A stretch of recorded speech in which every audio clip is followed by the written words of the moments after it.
Oi, Aloha, mais um Tutti Frutti Havaiano no ar. Hoje é sexta-feira, você vai estar assistindo na segunda-feira e é um dia cansado, todo mundo tá sofrido da semana, mas a gente tá aqui para entregar o melhor para vocês. Vocês sabem que a gente gosta de uma pegada histórica, né? Tem o professor Rafael que vem aqui, tem o professor Jean.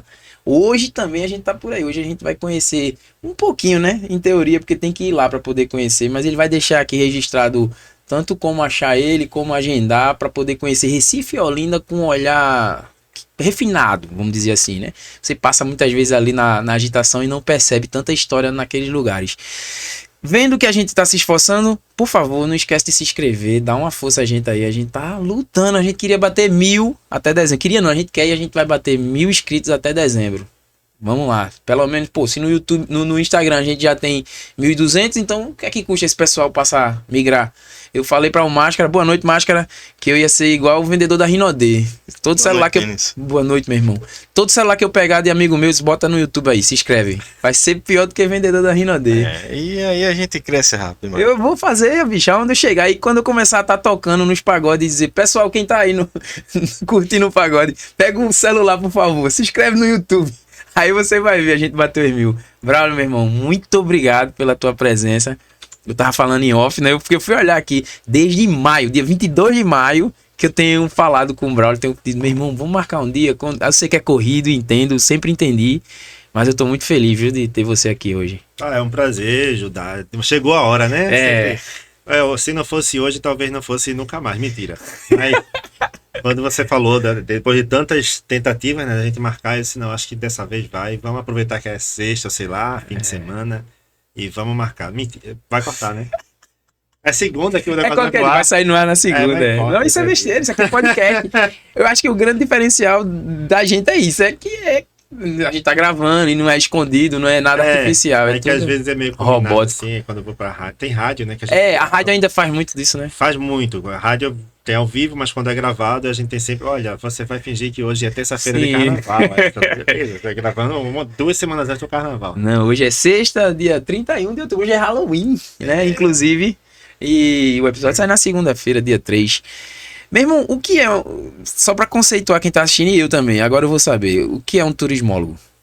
Turismólogo, ele é um profissional, geralmente bacharelado, de bacharel nível superior, que trabalha com a ideia de ser um profissional preparado para planejar a atividade turística, para pensar o turismo em uma região, pensar na gestão pública, pensar em empresa privada, pensar em estudos e pesquisas, por exemplo, o impacto do turismo numa determinada região. Vamos supor Camaragibe.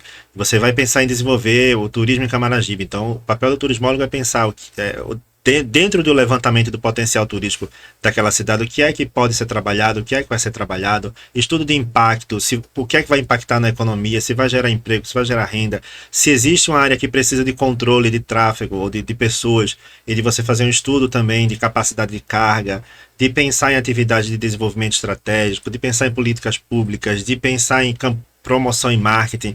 Esse é o turismólogo. Muita gente acha que o turismólogo é o cara que vai trabalhar na agência.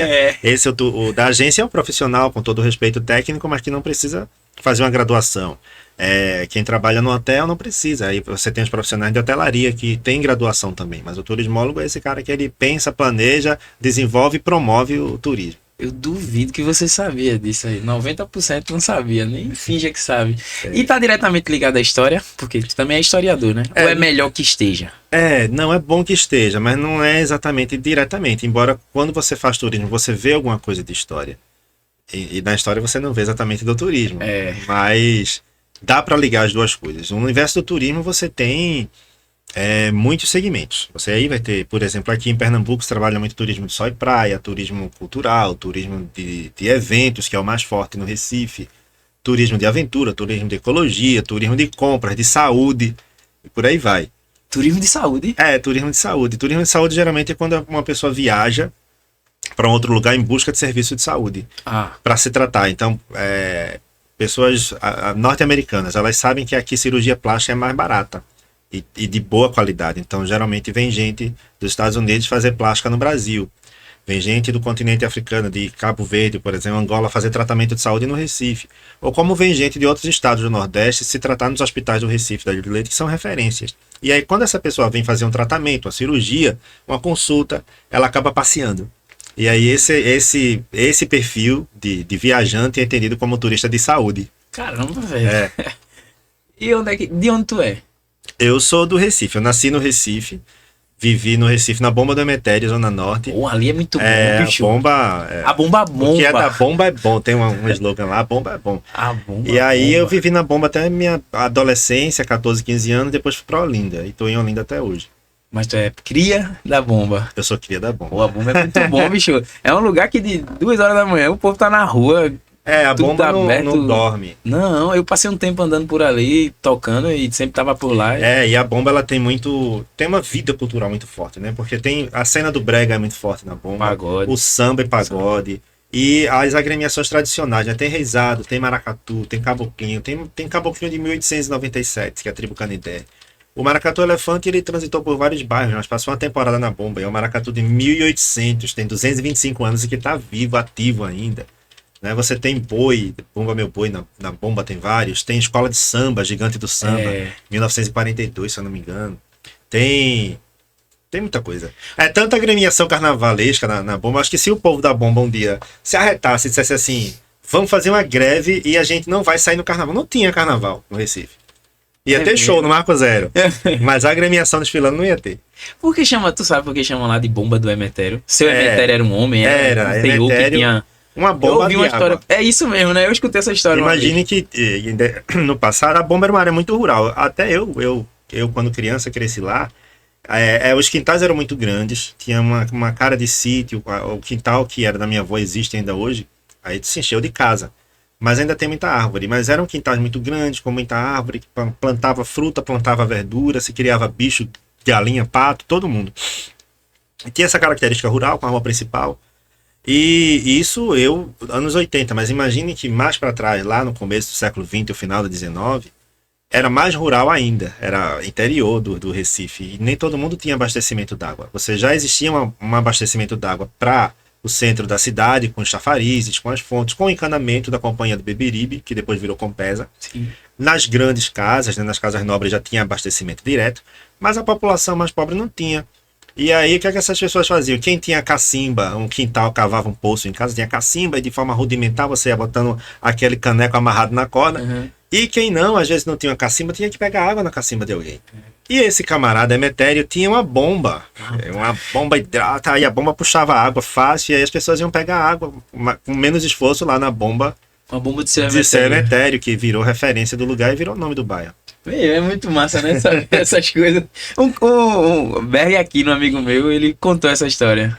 Eu não lembrava, mas foi por aí mesmo. Você lembrava da bomba e do seu Emetério. É isso. Ô Braulio, e quando é que tu percebe assim essa tua relação com o turismo? Foi desde novo ou já mais velho? Não, na verdade eu sempre tive uma relação com a cidade, né? Com Recife. Desde criança meu pai me levava para passear, minha mãe me levava. Às vezes só para andar à toa mesmo, de bicicleta. Para o Parque da Jaqueira, ou no centro, e aí me mostrando, disse, olha, ali é o Palácio do Governo, o Palácio da Justiça, não sei o quê. E fui criando essa relação, né, com a cidade, de conhecer, de afeto mesmo, de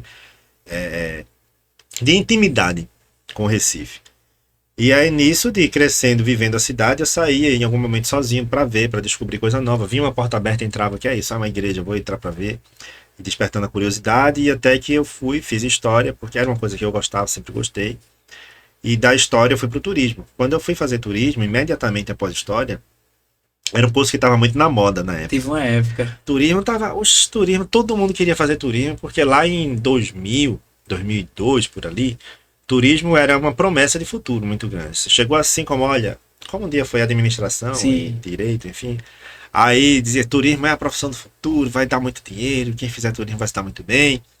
Para você ter uma ideia, em 2002, o curso de turismo estava o segundo mais concorrido da UFPE, quando tinha aquele vestibular da Coveste, que era 2 fases, tinha o peneirão, depois ia.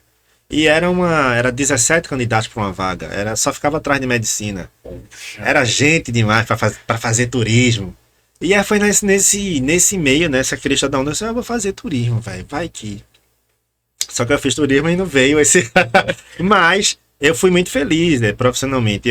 E aí ainda no curso eu comecei a estagiar pela prefeitura do Recife, daí do estágio eu fui fazendo outras coisas, freelance, não sei o que, misturei com história. Fui para outras coisas que não tinham nada a ver, nem com turismo, nem com história, porque a gente precisa ganhar dinheiro em algum momento, uma pagar a hora. conta. E depois eu voltei para o turismo. E aí eu tô há 20 anos, mais ou menos. Trabalhei no SESC, no turismo social. Trabalhei na Fundação Gilberto Freire, com turismo.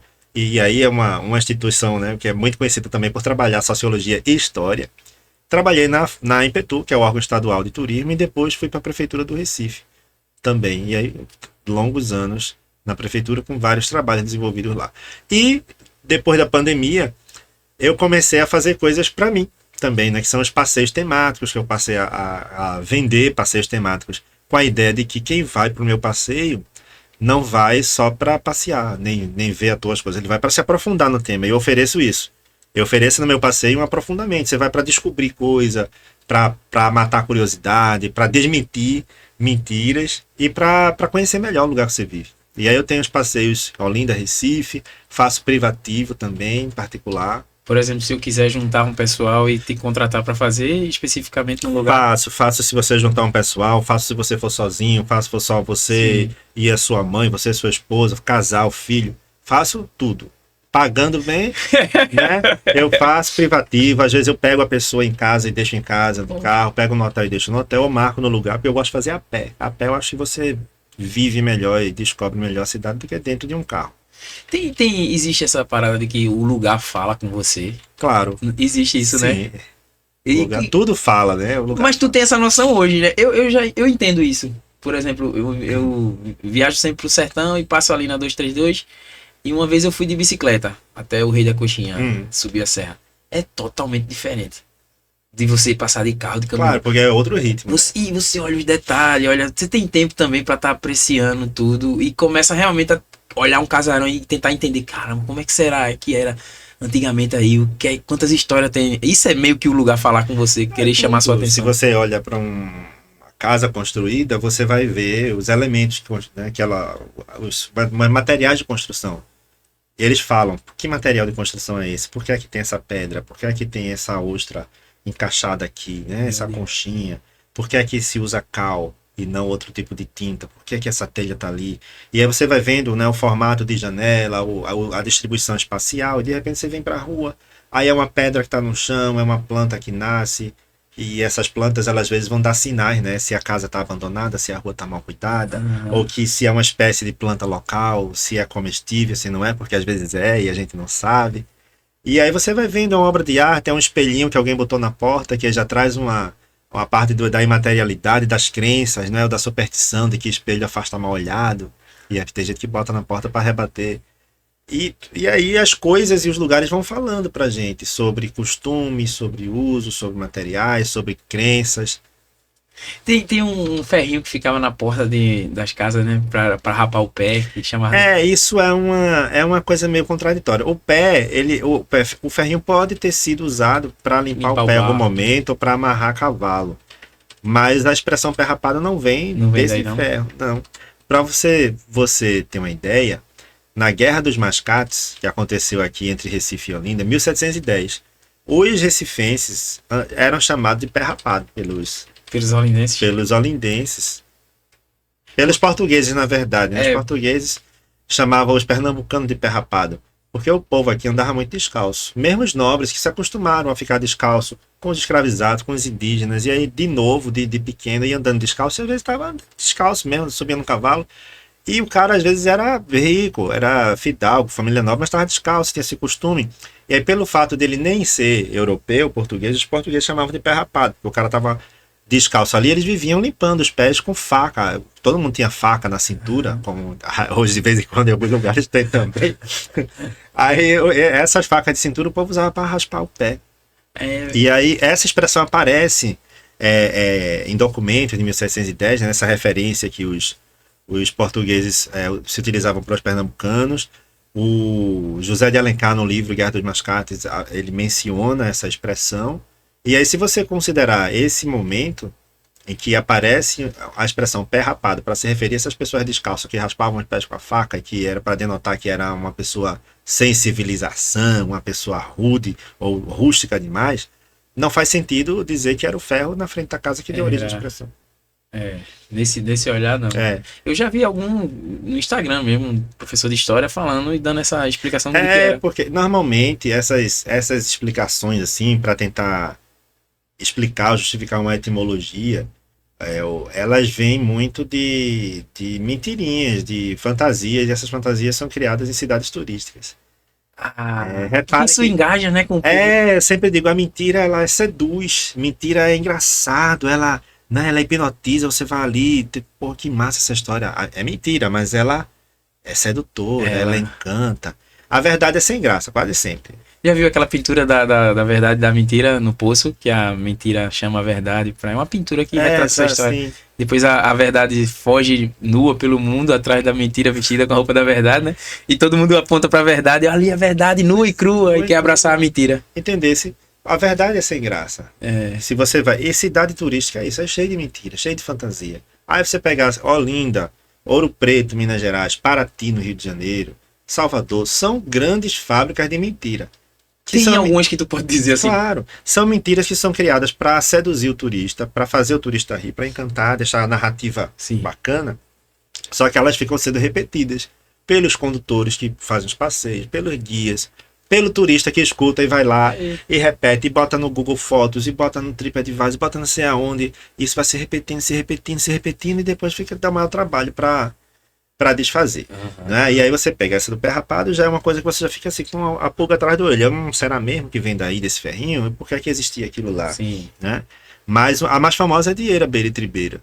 Daquele beiral triplo Sim. de gente que vive repetindo, dizendo que aquilo era distintivo de classe social e que as casas ricas tinham Eira, Beira e Tribeira e que as casas pobres não tinham, e Eu já por escutei isso essa. que ele dizia que o cara pobre não tinha Eira nem Beira.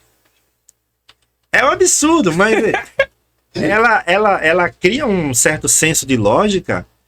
Né? E aí, né, bacana. E aí você fica, então essa aqui era uma casa de rico, isso aqui. Aí você vai pegando cidades que tem casa de porta e janela, né, uma meia morada, uma portinha estreita, que tem o beiral triplo. E que tem uma igreja que também tem, que outra casa vai ter. E assim, e aí? Era todo mundo rico? Que viagem é essa? E aí tem outro fundamento. O beiral ele era fácil de fazer. Esse beiral triplo era ordinário, diria até, né? Era comum demais. E qualquer casa podia ter. Foi uma moda no século XVIII. Tinha outros tipos de beiral de cornija, que é essa saliência na fachada que serve para quando chove, a água ser repelida para fora, ele não escorrer na fachada e não entrar pela janela. E esse beiral triplo ele tinha essa função apenas de fazer com que a água caísse em cascata para lá. Se escorresse para o primeiro, você ainda tinha mais um e mais outro. Que aí garantia que essa água não escorresse pela sua janela. A expressão sem eira nem beira, ela existe na língua portuguesa de fato para denotar a pessoa pobre. Mas ela vem de posse de terra, que é eira. Quem vai numa fazenda de café, ainda hoje no sudeste do Brasil, aquela parte onde bota o grão do café para secar chama eira. E é a mesma origem, a mesma coisa de Portugal antigo, que a eira era o lugar que você tinha no seu terreno, no seu quintal, para secar grãos. Beira vai entrar na expressão mais por rima, mas beira designa tudo que está na borda. E o que estava na borda da eira é a beira, né, que você vai proteger, que era para o seu grão não ir embora no vento, não sei, ou de qualquer outro movimento. Então o cara que não tinha eira nem beira, ele não tinha um terreno para secar cereal, nem tinha algo que protegesse a sua produção. Que depois beira vai ser associado com coberta para proteger do sol e da chuva. E aí rimava tudo que português adora rimar, e isso a gente herdou, né, dizer que não tinha eira, nem beira, nem ramo de figueira. Ainda aumentava. Ainda aumentava uma coisa. E aí essa expressão ela vai ficando para denotar que era uma pessoa sem posses. Mas não tem nada a ver com telhado, nunca teve a ver. E isso foi inventado em cidades turísticas para fazer turista rir. Precisa ter alguma coisa pra fazer com que a pessoa, né? Senão o passeio vai ficando ali enfadonho. Acho que tem algum. Pronto, agora hoje em dia ele já tem um repertório completo, mas vamos lá, no começo dos passeios, aí vamos botando mais história que o povo tá ficando. Mas o povo inventa coisa. Um dia desse eu tava em Olinda, escutei assim, eu quase que infartava e saí bolando ladeira abaixo. O cara disse, olha, tá vendo ali aquela casa com aqueles azulejos portugueses, e os azulejos têm esse nome porque eles são azuis, vem do azul. porque se fosse amarelo, seria amarelejo. Mas ele falou isso no... Falou. Mas foi brincando. Brincando, mas fica repetindo todo Aí dia. o cara escuta. Aí o cara escuta e faz, azulejo vem de quê? De azul. E não tem nada a ver. Tem uma coincidência fonética, mas não tem nada a ver a origem do azul cor com o azulagem da pedra. O azulejo vem do persa antigo, né? Que é pedra polida, pedra escorregadia. E aí a sonoridade é algo como tipo azulagem. E azul, a cor vem do latim, que é do mineral, o minério lápis lazuli, que tem a cor azul.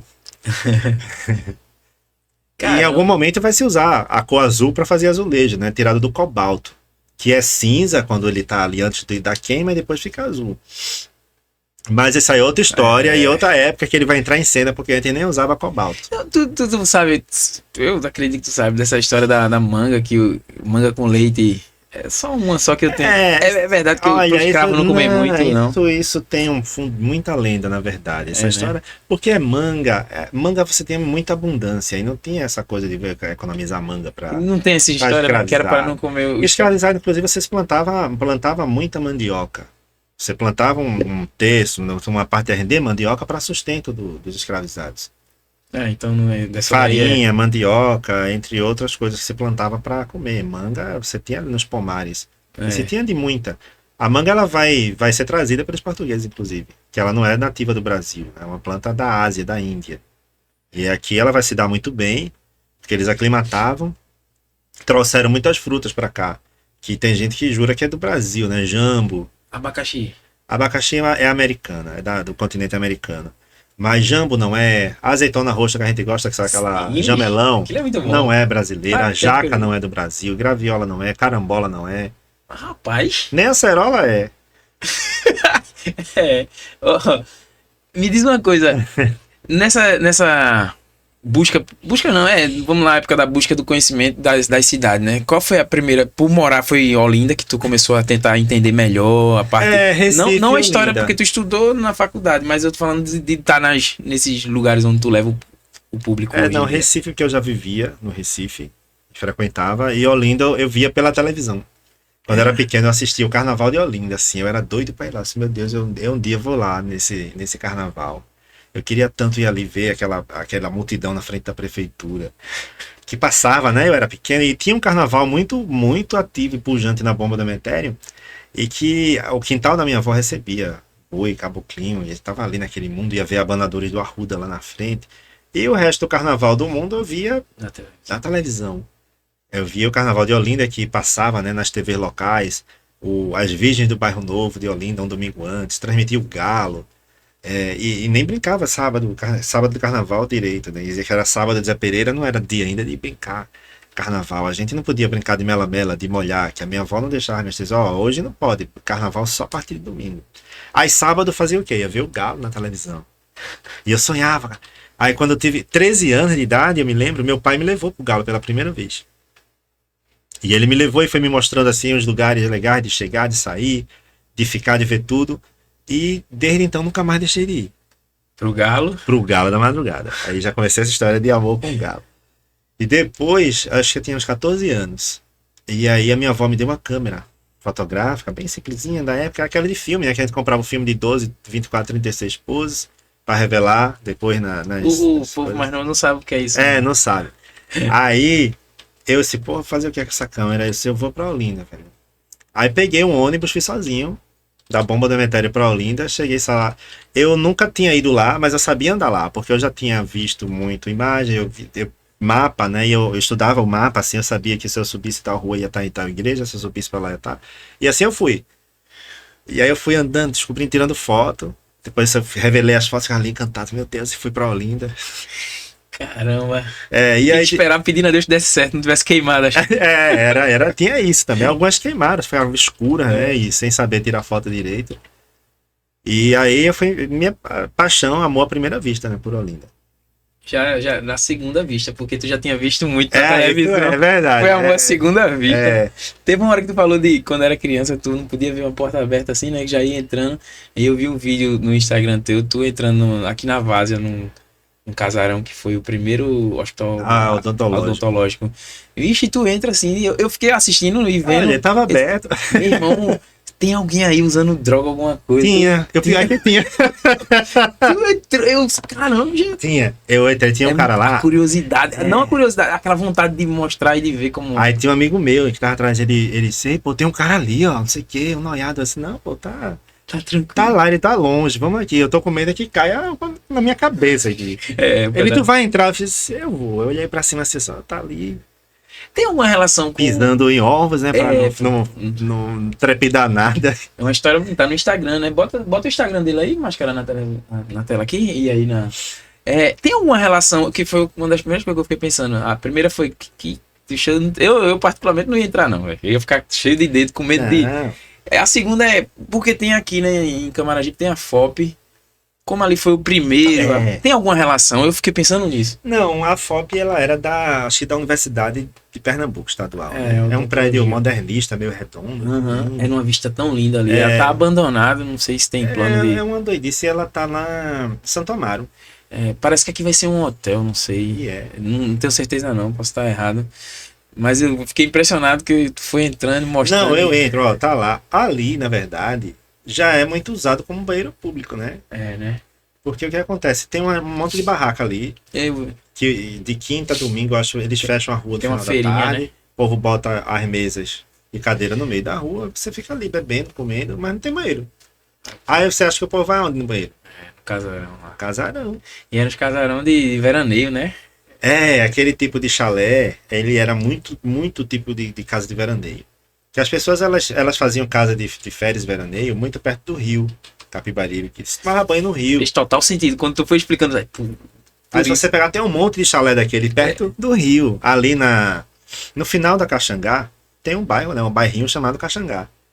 Eu quero te perguntar, na rua do Clube dos Servidores?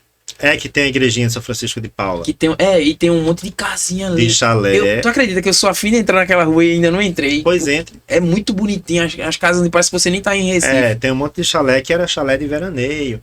Manuel Bandeira, o poeta, inclusive ia para ali quando era criança. Poxa, velho. O poema dele, Evocação do Recife, tem um trecho que ele fala do rio Capibaribe e tal, de tomar banho. E ele faz banhos no Capibaribe, no sertãozinho da Caxangá.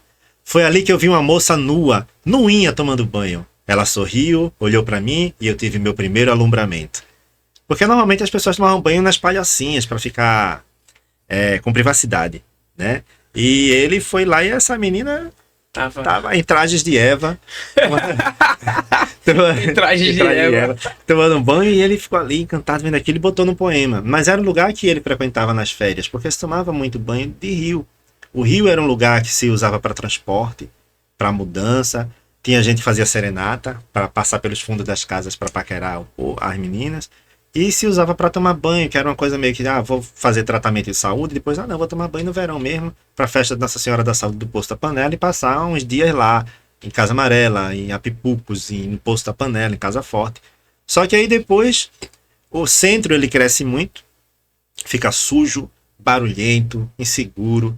E aí quem era muito rico, que via que dava para morar ali perto do rio, vai aos poucos deixando de ficar indo só nas férias.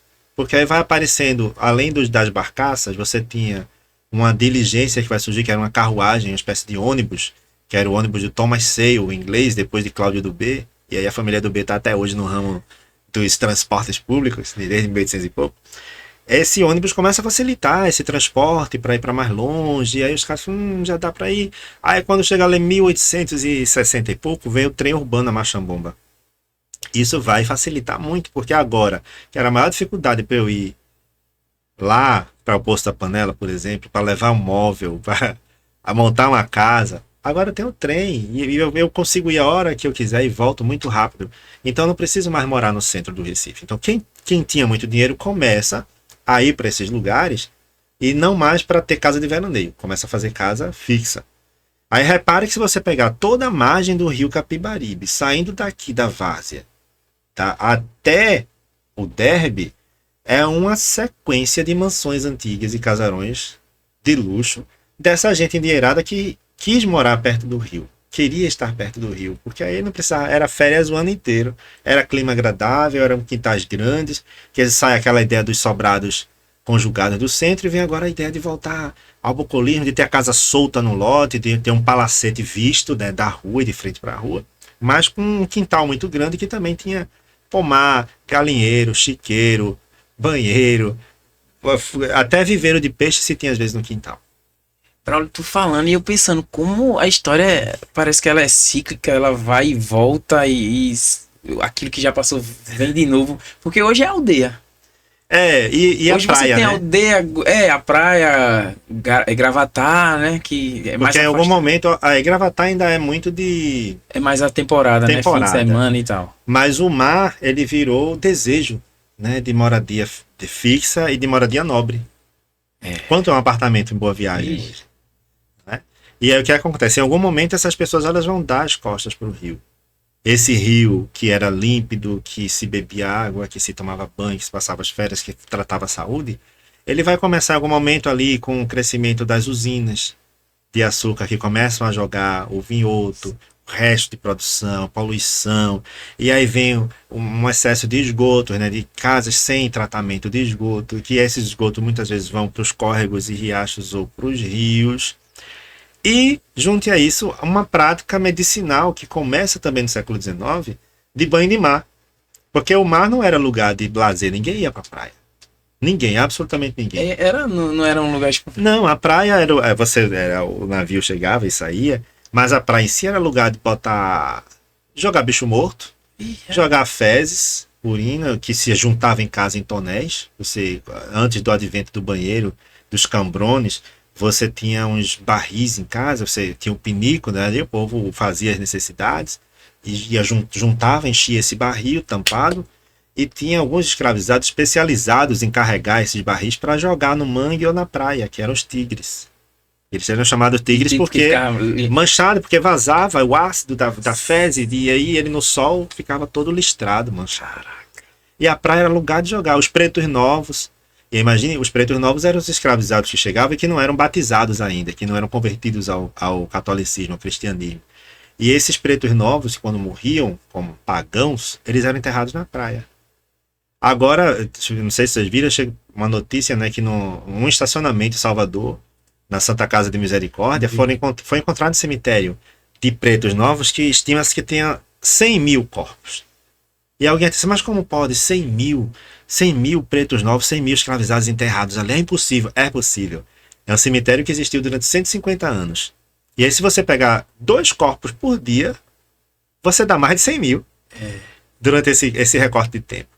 E que eram essas pessoas que chegavam mortas ou que morriam ali antes, né, dessa conversão e eram enterrados na praia. Aqui acontecia a mesma coisa.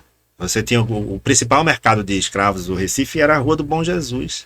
Que hoje é um ponto turístico, né? Que ninguém nem lembra disso. Não. É a terceira rua mais bonita do mundo, é a Rua dos Judeus, é a primeira sinagoga. Mas ninguém lembra que era o principal, talvez o único mercado de escravos do Recife oficial de 1500 e pouco até 1830.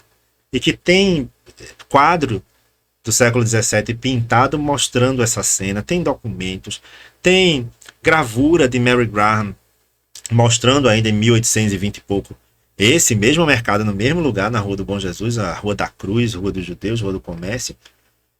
Documentos falando da quarentena que era feita ali, depois documentos mandando tirar a quarentena de lá por causa da peste de febre amarela que teve em 1685 e jogando para a Praia do Pilar. E ali a gente tem um grande cemitério. Recife é um grande cemitério. Por onde você anda tem gente enterrada nessa cidade, de qualquer parte de igreja, né? Mercado São José agora está em restauração, foi cavar, achou o quê? Um monte de gente morta enterrada ali, porque era o pátio da Igreja da Penha. Né? Você tem a Igreja do Pilar, foi fazer um habitacional ali na comunidade do Pilar, no Brum. O que é que achou? Mais de 300 corpos enterrados de 2 níveis, né? De século XVII, que era do período holandês, e século XIX. É o que tá embargado, né? Que de tá febre amarela. Não, já resolveu. Mas tem um, né? Eu acho que não sei se é ali pra Joana Bezerra, pro lado de lá. Tem esse eu não tô sabendo, não. Um professor falou aqui. E aí você vai... na praia, se for cavar ali, entre o porto do Recife e o Istmo de Olinda, você vai achar. A própria Mary Graham, viajante inglesa, ela veio para ser preceptora das princesas lá no Rio de Janeiro, mas deu um pulinho aqui no Recife, passou um dia e ela anotou muita coisa que viu. Uma das coisas foi ela andando, indo para Olinda, porque você tinha aquele caminho de terra ali, né? Recife e Olinda era o que hoje é a praia de Del Chifre com o bairro do Recife, Recife Antigo. O Recife Antigo só virou ilha em 1911. Mas não era uma ilha, era uma faixa contínua. E aí ela diz, eu tava indo pra Olinda e fiquei muito horrorizada porque eu vi um cachorro que cavou a areia da praia e esse cachorro pegou um braço humano e saiu desfilando com esse braço humano pela boca, pela praia. Caraca, velho. E eram esses pretos novos que eram enterrados na praia. Os próprios ingleses, quando chegaram aqui no começo, eram enterrados na praia, porque eles eram protestantes. E aí não existia cemitério público, só existia igreja. As pessoas eram enterradas nas igrejas e no máximo na frente. Mas quem era enterrado? O cristão católico. Seja membro de irmandade, ou seja, os que eram ali fora porque não faziam parte, mas estavam dentro do terreno sagrado.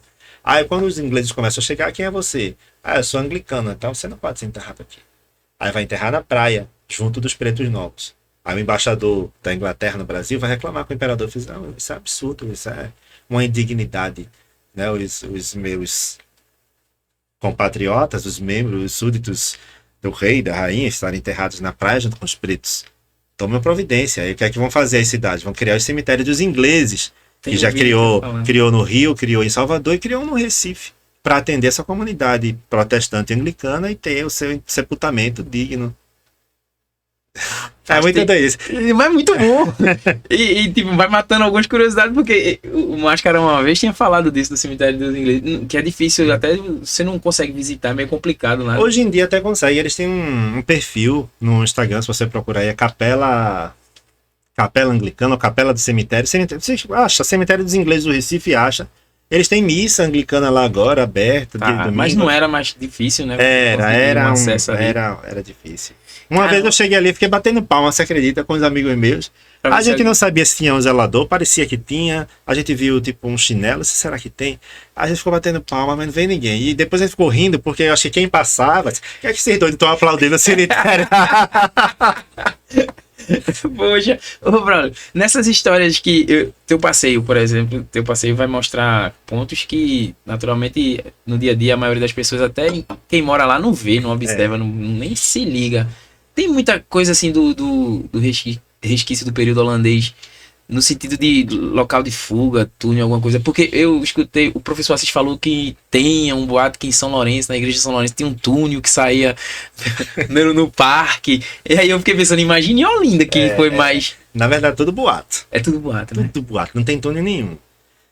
O povo gosta muito de fantasia, as fantasias, mais uma vez. Né? E essas fantasias, elas vão entrando. E aí o povo adora botar holandês em tudo, né? Sempre tem um holandês no meio, para dizer que foi o túnel para fugir do holandês, ou o túnel que o holandês fez para fugir de não sei quem. E aí tome túnel. Aí diz que túnel liga a igreja de não sei aonde, não sei o que. Esse de São Lourenço mesmo, o negócio é tão doido. Já escutou, não foi? Já, lógico. Que diz que o túnel sai da matriz de São Lourenço, passa por baixo do rio Capibaribe e vai até pra matriz da luz. Vai pra matriz da luz. Não tem como, não. Tem. Aí Olinda, o povo diz que sai do seminário para São Francisco, São Francisco pra Praia do Carmo, para não sei o quê. E eu disse, gente, Olinda, por exemplo, já foi escavada e reescavada e mexida e remexida por tudo que é arqueólogo do Brasil. Já passou por isso. Se tivesse túnel, já tinha encontrado. E se tivesse, era de interesse da arqueologia, de estudar, e de analisar, e de observar. Não tem essa de dizer, vou esconder. Achou, mas a gente vai esconder para ninguém entrar. Achou. Não tem. Isso aí é o povo que inventa para poder justificar e sustentar a mentira. Acho que enquanto o ser humano é ser humano, existe essas coisas. Aí você tem outro. Você tem hoje equipamentos de ultrassom, que você faz ondas de calor, você conseguiria identificar estruturas muito próximas da superfície. Ou você tem o solo de Olinda, Recife, que é aquele solo argiloso, cai barreira de vez em quando chove. Tu acha que um túnel ia se sustentar no terreno de barro daquele? Não vai. Aí tem história que, claro, aí qualquer que alimenta isso. Alguém, por exemplo, os jesuítas em Olinda, eles enterraram um tesouro atrás da igreja, sabendo da possibilidade de saque dos holandeses, porque os holandeses roubaram tudo mesmo, roubaram. Olinda foi toda destruída, incendiada e saqueada. Mas foi eles que botaram fogo ou foi os proprietários de engenho que botaram? Foram eles, holandeses, botaram fogo em Olinda. Mas também os proprietários de engenho colocaram fogo achando que para não deixar nada, né? Não existe isso. Os donos de engenho fugiram. O povo fugiu. Quem estava em Olinda que podia fugir, fugiu. Levando o que podia levar. Mas ficou muita coisa para trás. Os frades fugiram, os padres fugiram para a Bahia, para outros lugares. E os conventos ficaram abandonados. Os holandeses tomaram as casas, tomaram os conventos, fizeram quartel no seminário, fizeram quartel em São João, na igreja de São João, inventariaram tudo, porque eles fizeram um inventário da cidade. Eles fizeram um mapa da cidade, muito bem feito, inclusive, identificando tudo, casa, igreja, descrição das ruas, nome das ruas que existe até hoje. Ladeira da Misericórdia, que era da Santa Casa de Misericórdia. Quatro Cantos, com esse mesmo nome, que era onde fazia a bolsa. O pastor Johann Baez, um pastor calvinista, ele foi o responsável por esse levantamento. E ele cita a antiga ladeira de São Pedro, que hoje é Bernardo Vieira de Mello, entre outras. E aí, depois, o que é que acontece? Eles passam um ano em Olinda. Mas Olinda é aquela cidade de ladeira, que os portugueses adoravam fazer, Acrópole, né, se defender do alto. Mas era ultrapassado isso. Isso é medieval. Na Idade Média você fazia lugar alto, castelo alto, para poder se proteger de quem vinha de baixo, com muralha alta também. E aí era aquela guerra de pedra, de catapulta, de bola de fogo, de Sim. flecha, mas você não tinha o impacto de pólvora. Quando a pólvora entra em cena no final do século XV, na Europa, né, que ela vai ser trazida da China, e aí vem os canhões, um castelo desse, uma fortaleza dessa no alto do morro com uma muralha alta mais fina, ela era facilmente vencida. Porque ela não aguenta o impacto da bala de canhão, da pólvora. Exposta.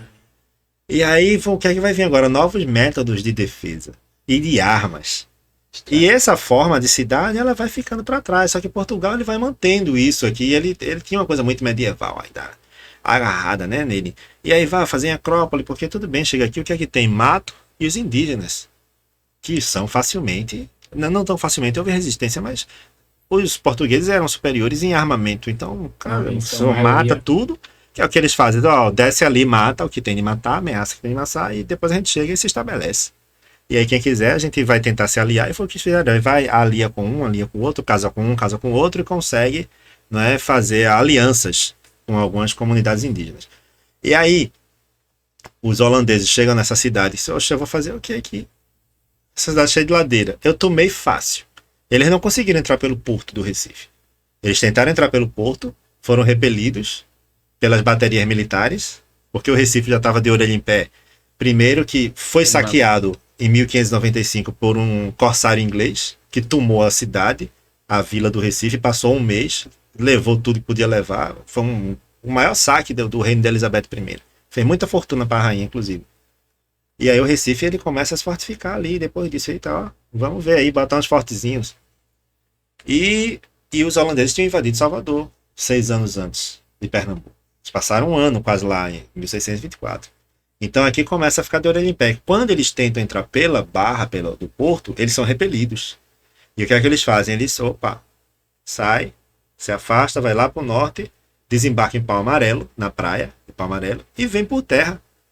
E aí, nesse caminho de terra, eles vêm derrubando tudo, vencendo as pequenas vilas, pescadores e povoações, até chegar em Olinda. Eles entraram em Olinda por trás, pela atual Estrada do Bom Sucesso, entra pelo Largo do Amparo, que não tinha os muros e paliçadas tinha lá na frente, e tomou a cidade. Fácil, você vai fazer o que aqui? Aí junte, você tinha uma resistência lá embaixo, né, dos pernambucanos e portugueses tentando retomar e tentando repelir eles. Você tinha os símbolos de poder, era a capital, era uma grande cidade, era sofisticada, Olinda, por assim dizer. Então, tem holandês que lamentou, assim, escreveu, isso é tipo uma pena ter que destruir uma cidade tão belamente construída. Caramba. Virou ópera.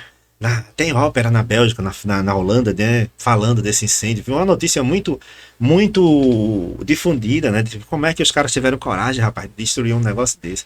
Mas é crime de guerra, né? Guerra é guerra, não diz que no amor e na guerra tudo vale. Suspende a razão, né? Pois é, então se os caras falam, estão resistindo, Primeiramente, eu não quero ficar nessa cidade ultrapassada aqui de ladeira, eu quero ir para ali, que é plano, que é no porto, que a gente já teve dificuldade de entrar, a gente vai botar mais dificuldade, botar mais forte. A gente sabe como se defender no lugar desse, porque é semelhante lá com os Países Baixos, e a gente tem pleno conhecimento e domínio dos métodos dos fortes novos que aguenta canhão, que é uma parede grossa de pedra, preenchido com terra e mais parede grossa de terra, com baluartes apontados, né, em todas as esquinas e canhões apontados para todas as direções. Aí você tem um forte inexpugnável e, por consequência, uma cidade, uma vila, um domínio. E aí eles vão, vamos embora. Vamos enfraquecer esse povo primeiro, derrubando esses símbolos dele de poder. E como eram exércitos de mercenários, você tinha poloneses, franceses, ingleses, todo mundo junto, e mercenários geralmente ganha espólio de guerra, que vocês tirarem é seu. Então os caras vão roubar tudo das igrejas, de lampadário, imagem, podem, né? Muitas imagens foram destruídas. Eles eram protestantes, isso aqui não me interessa. Corta, decapita a imagem. Mas essa lâmpada de prata, os objetos litúrgicos, as casas, então eles saquearam tudo. Roubou, agora toca fogo e vamos embora. Nisso a gente, eu acho que eu me liguei agora que essa história, esse contexto todo justifica os... Esqueci o nome do pessoal católico que enterrou um ouro atrás da igreja. Os jesuítas. Os jesuítas. Aí os jesuítas enterraram o ouro. Né, eu botei mesmo. O contexto todo histórico do porquê. Da fantasia de túnel. Aí os jesuítas enterraram um tesouro lá. E os caras não sabiam desse tesouro. Um pouquinho depois da expulsão dos holandeses, 1661, que é quando a igreja ficou pronta de novo dos jesuítas, eles refizeram, aí a ordem lá de Portugal fez, tá enterrado lá, desenterra e traz para cá, não vou deixar lá de novo.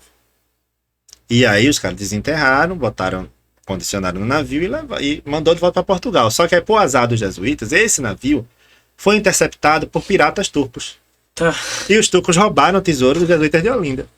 Aí não ficou nem com um nem com o outro. Meu Deus. Mas aí essa coisa de, enterrou um tesouro, e isso vai ficando de geração em geração, e o povo, tem tesouro escondido. Mas esse tesouro tá onde? Tem no túnel. Que túnel é esse? Mas eu vi uma porta ali no chão. Aí você abre a porta, é uma cripta, não é um túnel. A cripta é uma estrutura subterrânea que muitas igrejas têm, na Bahia tem, em Ouro Preto tem, na Europa tem, em São Paulo. No teu passeio, tem algumas eu mostro. Aí, né? Pessoal, isso aqui é uma cripta. Pra que é que servia isso? Isso aqui é pra botar morto, pra guardar coisa, pra esconder coisa. Até para alguém se esconder, mas não era para esconder escravo, como tem gente que diz, era para esconder escravo. Não era. Era para esconder coisa, mas principalmente botar morto, tá osso. E se escondia, essa pergunta faz tempo que eu queria alguém que pudesse me esclarecer essa dúvida e eu acho que tu vai esclarecer. É verdade que tinha escravo que meio que faziam de tudo, os que podiam fazer alguma coisa para vir para aqui, para Camaragibe, porque onde é ali o casarão de Maria Amazônia, a Maria Amazônia era judia, eu acho que era Branca Dias, né? Não, e aí eles trabalhavam, não trabalhavam um dia, ou trabalhavam menos, ou era mais bem tratado. Isso aí já é... Também história. Isso é história. Veja, Branca Dias, que era a questão sem o H, né? Ela era do século XVI. Ela morreu em 1560 e pouco. O engenho, ele ficou aí com outros donos, não é porque foi confiscado, que ela foi presa, enfim. Ela não chegou a ser presa, ela foi presa lá, mas aqui ela morreu antes da condenação. Até bater na família McDowell Amazonas. Que eu não sei se tem relação direta, acho que não tem com Branca Dias. E nem são cristãos novos, é outro rolê aí de gente que comprou e chegou. Mas no imaginário popular é como se fosse uma linhagem direta de Branca Dias, ou que ao longo dos séculos fosse um engenho de cristãos novos que praticavam o Shabá, que era o descanso no sábado. E que dá isso? Não. Você tinha escravizados fugitivos, claro, para ir para os quilombos, para tentar a liberdade num quilombo na república. Você tinha uma outra coisa muito maior e mais grave, que era o furto e roubo de escravos. Se roubava escravos. Tinha gente especializada em furtar a escravidão do outro, de um engenho para outro, de uma casa para outra, no centro urbano. E que muitas vezes vai aparecer um monte de anúncio de jornal de fugitivo. Procura-se escrava, moleque, molecota, fugiu, característica tal, tanto de altura, marca no rosto, não sei o que, quem encontrar, entregue no sobrado, número 24 da Rua da Praia, que será bem recompensado. Mas às vezes nem tinha fugido. Tinha sido roubado. Meu Deus. E em Pernambuco isso foi assim, uma coisa... No Rio de Janeiro não tinha tanta, porque como era quando a família real chegou, você tinha um policiamento muito grande que tentou, né? A nobreza estava lá, a corte, então tentava não aparecer isso. Mas na Bahia, em Pernambuco, esses relatos de roubos e furtos escravizados eram a toque de caixa, e a polícia fingia que não sabia porque tinha gente graúda envolvida. E essa tua paixão por igreja? É de se notar só de olhar ali. Pois tem gente que acha... minha tatuagem é um monte de igreja de Olinda aqui. Tem gente que acha que eu sou o maior religioso do mundo. Eu não sou, eu tenho minha fé, eu acredito em tudo, inclusive. Eu rezo para Nossa Senhora da Conceição, eu rezo para Santo Antônio, eu jogo flores para Oxum, eu acendo uma vela, sabe, para as Santas Almas Vaqueiras, eu acendo incenso para Buda, acredito em signo, acredito em doença, acredito em tudo. Nunca se sabe, né? Aí, Só que eu gosto muito de arquitetura religiosa, de arte religiosa, barroco principalmente. E foi uma coisa que eu não sei exatamente como explicar, mas que eu fui me envolvendo e pesquisando cada vez mais e gostando cada vez mais e virou uma paixão. Assim, é quase um hiperfoco meu, é a igreja, que às vezes eu bato o olho na igreja e digo, oxe, isso é tal igreja em tal lugar. Alguns amigos até fazem teste comigo, mandam uma foto de um altar dentro de alguma igreja. Isso aqui é o quê? Poxa. Aí uma menina fez isso comigo, ela mandou uma foto de um altar lateral. Ela assim, e aí, Braulio? Ela chama de Braulio. O que é isso aqui? Assim, ó, neoclássico e... Você tá na Bahia? Aí ela, miserável! Não deu tempo nem de...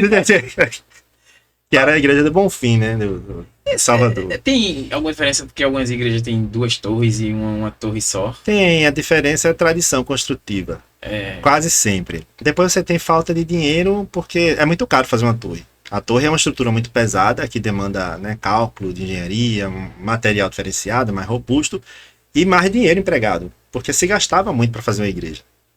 E aí, quando uma irmandade que era muito pobre ia fazer a sua igreja, você tinha a primeira consideração é a tradição construtiva.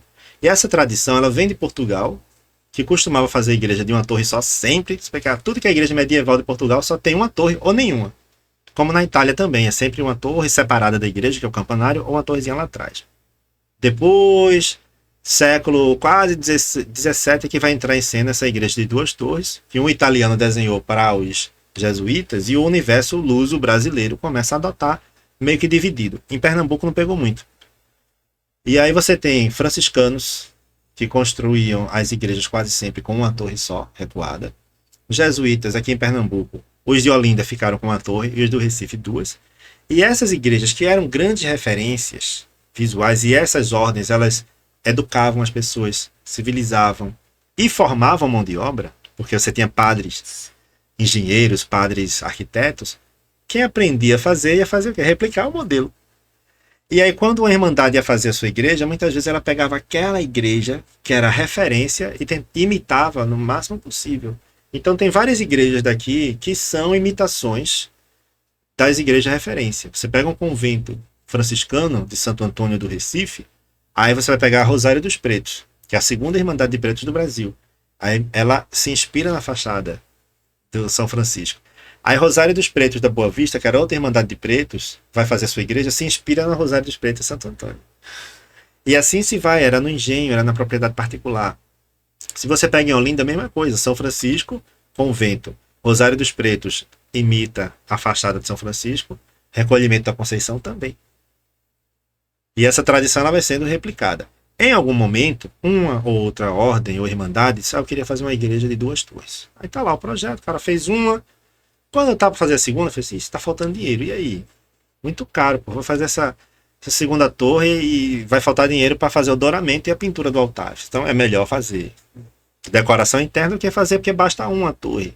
Que é para ter o sino, que é para fazer os avisos da missa, para chamar para o casamento, para avisar que está tendo incêndio, para os dobros de finados, né, quando alguém morre. Sim. Aí se é homem tem uma forma de tocar, se é mulher, se é criança. Isso. Tem uma basta, então... É tradição construtiva. Aí tem mais uma mentira que contam, Os holandeses. que dizer que igreja que tem uma torre só era para não pagar imposto. Porque se E fizesse... era? Tu já viu isso? Não, eu Tem. vi uma que os holandeses permitiram e destruíram uma. Eu já escutei essa história já Maria, também. o holandês destruiu Olinda toda, proibiu, não se fez nada em Olinda durante o governo holandês, era proibido construir coisa. Só a Igreja do Amparo que conseguiu, porque era de músico, eles tinham relações com o palácio, e o Frei Manuel do Óculos conseguiu fazer uma ponte. E esses músicos conseguiram refazer a Igreja do Amparo só. Mas era proibido. Era proibido até ser católico. Né? Eles deram liberdade de culto para os judeus. E aí temos a primeira sinagoga das Sim. Américas. Eram protestantes e tinham diversas orientações. A primeira igreja protestante do Brasil, inclusive, no Recife. Hoje é a Igreja do Espírito Santo. Ela virou católica, porque foi doada pelos jesuítas. Era calvinista. E o convento de Santo Antônio, que é franciscano, que os holandeses também tomaram, virou a igreja anglicana na época, para os soldados de língua inglesa.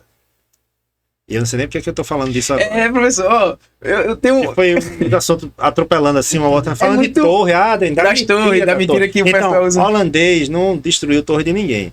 O que acontece é que É muito bom. Tem esse boato, né, em cidade turística do Poço, aquela igreja só tem uma torre, porque se fizesse duas ia pagar imposto. Então ela deixava uma para dizer que estava inacabada e não pagar imposto. Ô, meu amigo, aí se você pensa que a igreja, ela andava de mãos dadas com a coroa, que ela governava, que ela fiscalizava, que ela coletava, que era feita inclusive com doação, que era o rei que autorizava construir uma igreja, que era o rei que doava um terreno, que dava esmolas para fazer a igreja, que sentido faz ele cobrar o imposto se ela ficasse pronta? E se ela estava ali, ó, tomando conta de tudo para ele? Porque ele não tinha gente suficiente para mandar a igreja fazer esse papel. Uhum. Imagine que hoje, em 2025, instituições religiosas, a igreja não paga imposto. Aí você acha que em 1750 que ela tem um papel fundamental. A igreja ia pagar imposto se tivesse outra torre? Não faz sentido nenhum. Braulio, eu vou te liberar, eu sei que tu tá cansado. É muito bom, dá vontade de ficar aqui. Eu só tenho algumas perguntinhas. Come. Eu queria ter comprado era pra ter trazido uma escolzinha ou comer a cerveja que tu gosta. Rapaz, me dirigindo. Não dá. Eu tenho só, acho que umas 50 perguntas só, mas só vou fazer mais 2 ou 3.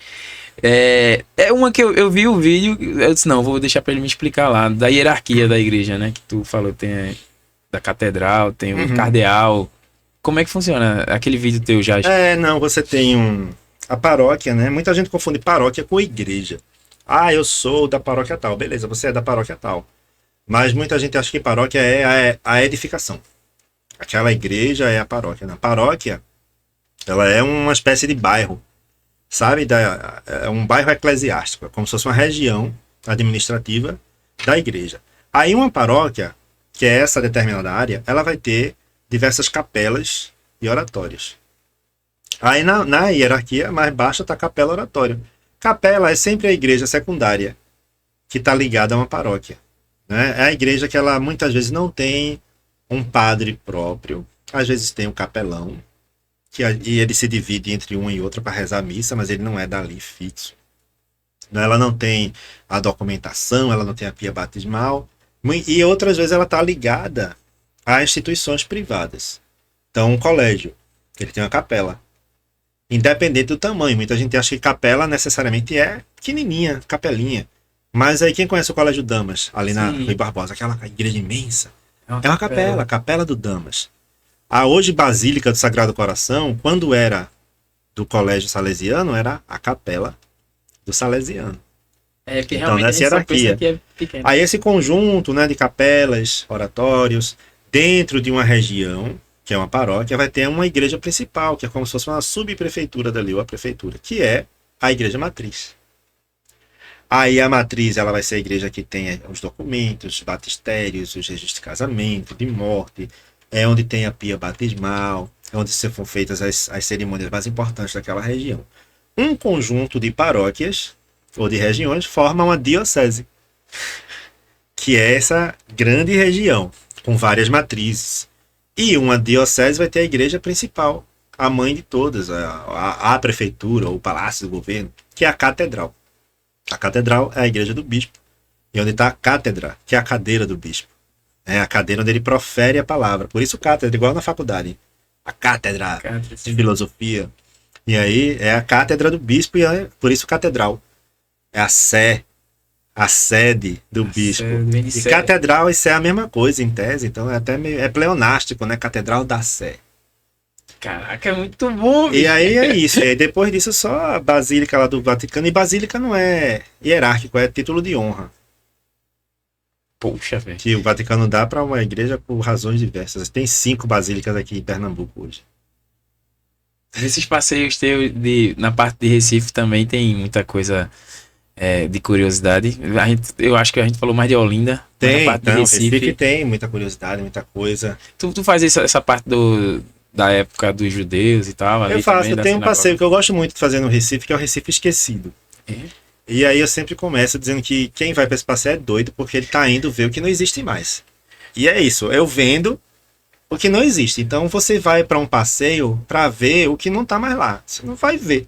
Saber que ali teve. Mas aí eu conto a história, e normalmente vão várias pessoas, e aí eu faço um grupo de WhatsApp ali, depois eu desfaço, e eu disparo para todo mundo as imagens. Então a gente tá ali na Rua do Bom Jesus. E ali existia uma porta de entrada na cidade, que era o Arco do Bom Jesus. E ali eu mando imagens para todo mundo ver como era. Mapa, né, com recorte do forte, gravura de como era essa porta, capela, que deu nome à rua. Aí a gente se imagina ali e vai pro próximo ponto. Aí Arco da Conceição, não tem nada lá, mas aí eu disparo as fotos, ó, era assim, a gente passava aqui.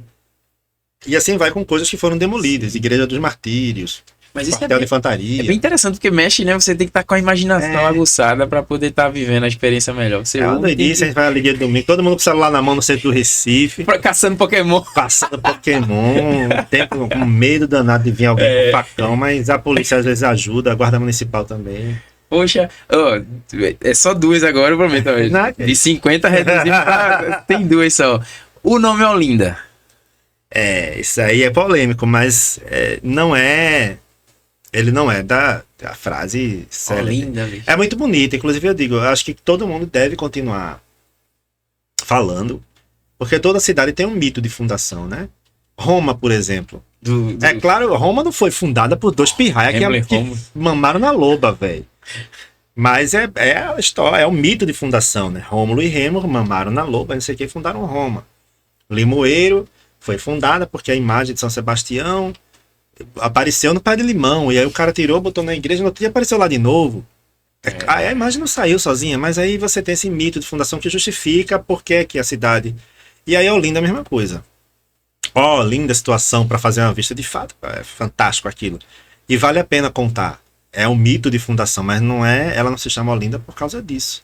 Ela inclusive se chamou Nova Lusitânia, Marim dos Caetés, né? E depois é que vai se chamar Olinda. E Olinda é nome de mulher, para começo de assunto. É um nome de mulher muito comum em Portugal, já foi mais comum, que é um desses nomes que de vez em quando tá na moda, sim, depois cai. E aí tem hoje mulheres chamadas Olinda ainda em Portugal. E aí é possível que seja uma homenagem a alguma mulher. Tinha um romance, inclusive na época, que era muito lido, era tipo A Casa do Dragão da época, La Casa de Papel da época, que todo mundo assistia e era fã. E Duarte Coelho, inclusive, leu esse romance, Amadís de Gaule, e uma das heroínas do livro se chamava Olinda, uma princesa nórdica. Pode ser, sabe Copa do Mundo, quando o Brasil faz uma boa campanha? Sim. Ganhou a Copa do Mundo, Brasil é ex-campeão. Aí o que é que as mães, às vezes, da grávida faz? O nome do filho. Neymar, filho. Romário, Bebeto. Quantos Romários? Eu conheço Romários que nasceram na Copa de 94. De 94. E se chama Romário porque, olha lá, né? Romário ganhou o tetra pra gente. E aí, Olinda é muito provável que seja isso. Talvez saudade do bairro Olinda Velha que ele frequentava em Lisboa. Não há uma razão exata, mas não é exatamente pela frase que o cara chegou lá e disse. Isso é mito de fundação. Pereira da Costa registra, mas que no século XVIII um galego disse que não sei quem ouviu que o cara chegou lá e disse. Aí, meu amigo. Não, é passação demais. Cara, quem quiser saber mais das histórias, né, essas histórias peculiares de Recife e Olinda que ninguém vê, repete aí como é que faz pra... Eu faço com mais frequência o Olinda que ninguém vê, que é um passeio que eu levo para ver a Olinda que o turismo não leva, visitando lugares pouco conhecidos do sítio histórico, como o Largo dos Milagres, a Rua Duarte Coelho com a igrejinha abandonada que tem lá, a Bica do Rosário. A gente vai no Mosteiro do Monte, onde são fabricados os biscoitos bricelê das freiras, das monjas beneditinas, um biscoito muito delicioso, inclusive. A gente vai no Largo do Guadalupe. É um passeio de jipe, super bacana, 2h30. Todo primeiro sábado de cada mês. Amanhã não, tá gravando? Não, é amanhã. Pra gente hoje é amanhã. Hoje é sexta, amanhã. Mas enfim, todo primeiro sábado de cada mês. Vocês acompanham aí, né? Novembro tem, dezembro, dia 7 de dezembro. Acho que é 7, o primeiro sábado de dezembro vai ter, às 8h30 da manhã. E faço outros também, como o Recife Esquecido, Azulejos do Recife, Azulejos de Olinda. E o Mentirinhas que Amamos. Mentirinhas que Amamos é um passeio que a gente faz só pra desmentir essas histórias. Eu vou pra isso aí. Eu vou agendar pra ir pra esse Mentirinha que Amamos. A última pra fechar. E essa do Papa Figo no Recife? O Papa Figo o Papa Figo... Hoje é dia 31. Não interessa, vocês estão vendo no dia 3, mas hoje é dia 31 de outubro, hoje é Halloween.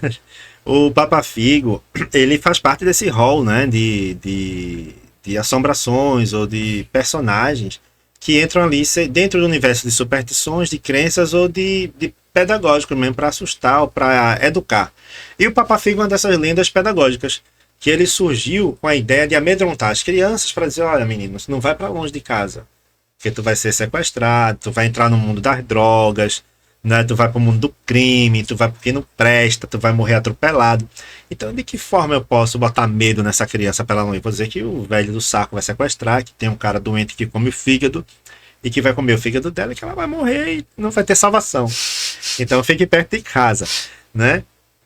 Como aí você vai ter esse universo de outras crenças dentro do mundo, desse patrimônio material brasileiro, das tradições indígenas, como as caiporas, o curupira, aí vem o saci pererê, vem o negrinho do pastoreio lá da região sul. E aqui no Recife a gente tem a perna cabeluda que a tá perna no Recife cabeluda que Assombrado. tá em alta no filme Recife Assombrado 2, tá no Agente Secreto. Tá também no Agente Secreto? Tem menção a perna cabeluda. Deixa eu te contar que eu vou dia 8 pra lá assistir numa sessão especial. O pessoal do Cômodo Nerd e do CaracaCast. Cuidado com os spoilers aí. Não, vou assistir e ficar calado. Vai chegar, inclusive, acho que essa semana que vem, vai chegar um kitzinho, vem uma camisa, um fusquinha. A miniatura de um fusquinha. Eu vou estar lá dia 8. Muito bem. E tem um roteiro, inclusive, na cidade funcionando. Tem um aplicativo chamado Roteiro. Que o pessoal faz roteiros turísticos. E um deles é o Recife, né? Esse Recife no universo do cinema de Kleber Mendonça Filho.